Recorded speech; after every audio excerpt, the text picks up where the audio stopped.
Yes, ma'am. Sorry. Good evening, Senator. In your opinion, what preconditions need to be in place to make international disarmament a viable option in global politics? International disarmament? What the hell is that? I think we would have to make sure that we have won the war on terror. Yes. Now, what I mean by that is that I believe that there's a titanic struggle going on which was exemplified in 9/11. There's a group of people in the Middle East who have taken an honorable religion and perverted it to the point that they hate and want to destroy everything we stand for and believe in. And as long as there's young men, particularly, but also young women, standing around on street corners in the Middle East with no hope, no job, no opportunity, no future, they'll be taken into these madrasas, these schools that are funded to a large degree, by the way, by the Saudis, and taught to hate and want to destroy and kill everything we stand for and believe in. I think it's a long, long struggle, and the very existence of Western values and standards is at stake.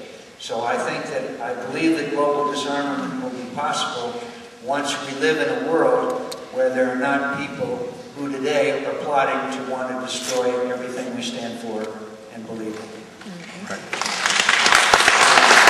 name is Thomas Slayback. We have a local issue here that has national significance. As you know, a couple of years ago, Congress directed the Environmental Protection Agency to come up with regulations for... Senate here in Legislative District 1. I'd like to start. I have a question. There will be two real questions. Oh, please go ahead. I'm sorry, I was just trying to... The speakers, are facing this way. Right, yeah. Go ahead, please. First of all, I would like to thank and commend you and Senator Kennedy for authoring a moderate, centrist, sensible immigration bill. Democrat, the first immigration was nice. Senator, my question is this. Your counterparts in the House are about to launch a nationwide kind of town meeting, and I'm wondering what your opinion of this is. Will it shed light on the problem, or will it be, as some pundits have declared, just a traveling political roadshow? Well, I've tried to be... May I just say that I think that if I'm going to ask for a respectful dialogue on this issue, I have to treat everybody with respect, even if I may disagree with what they do. So I respect what my House colleagues are doing. I wish them well. I hope that it contributes to the debate and discussion. The one thing we need, and my dear friends, I understand the emotion. This isn't the first town hall meeting I've had on this issue. I understand how emotional you are. I understand how strong the feelings are. But that's why we need to have this discussion and debate. And if I'm wrong, as I am on this issue of the wage issue, then let's discuss it and let's resolve it. But let's start out with the assumption that for us to just go on and do nothing is the least acceptable of all options that we have. That's why I wanted to come up and talk to you, knowing this would be, I didn't know the Apple partnership would be such a big deal, but I wanted to talk to you about this. Go ahead. Do you have some questions? Just a quick one on a new topic, healthcare.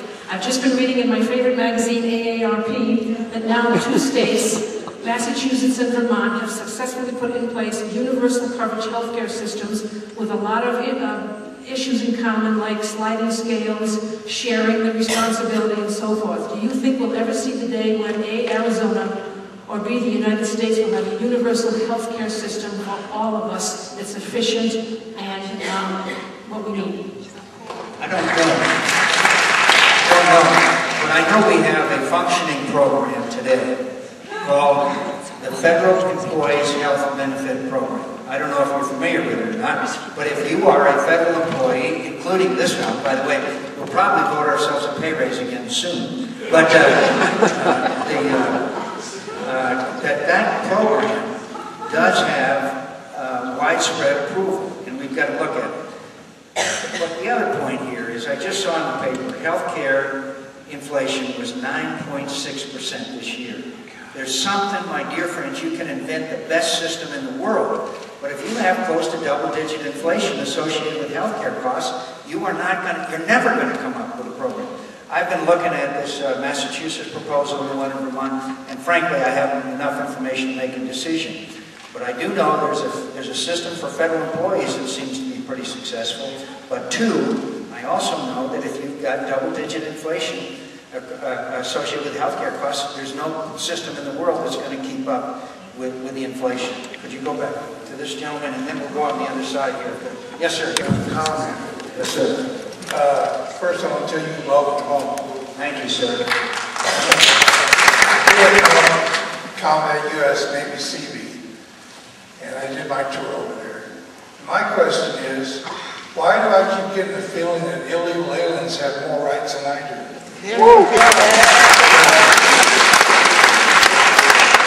First of all, thanks for serving, sir, and welcome home, but let me just say, I don't know what evidence you would have that that would be the case. They are allowed into emergency rooms if there's an emergency. They're not allowed any health care other than that. If, nobody pays for my kids.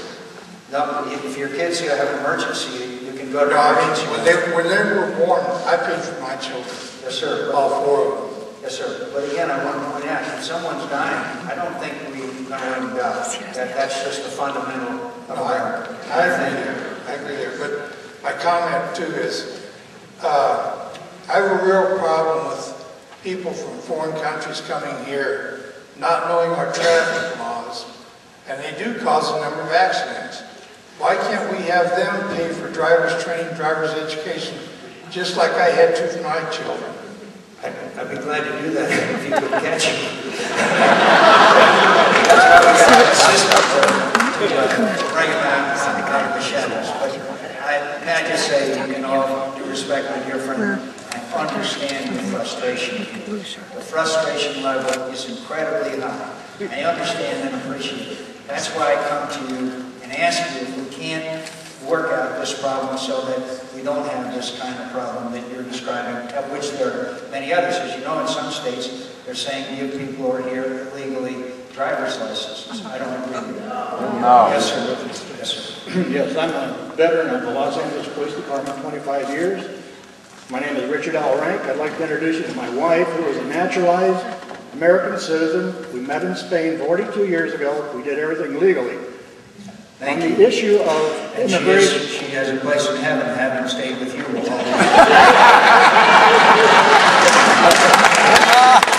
talking back.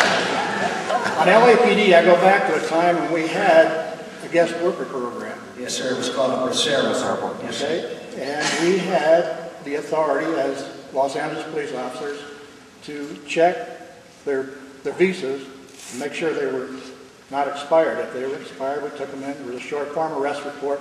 They were turned over to immigration, and whatever happened after that was part of the federal government program. We lost control when we lost that program, and the Los Angeles City Council, in their infinite wisdom, elected to become a sanctuary for illegal aliens.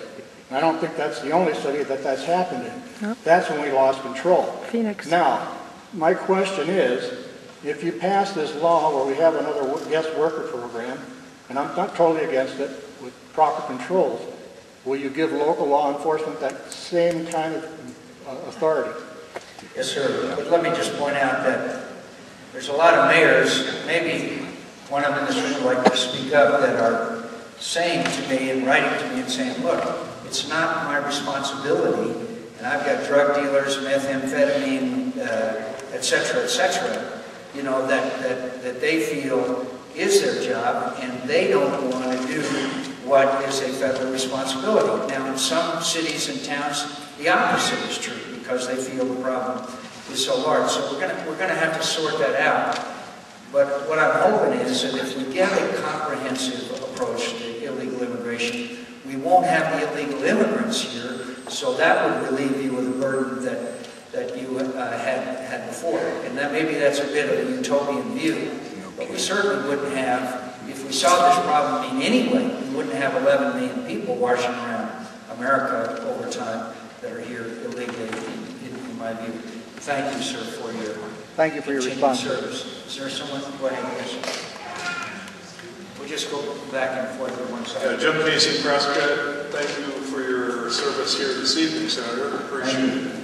Regarding the immigration issue, if we take the first 3 points of your plan, which goes up through the worker program, if you took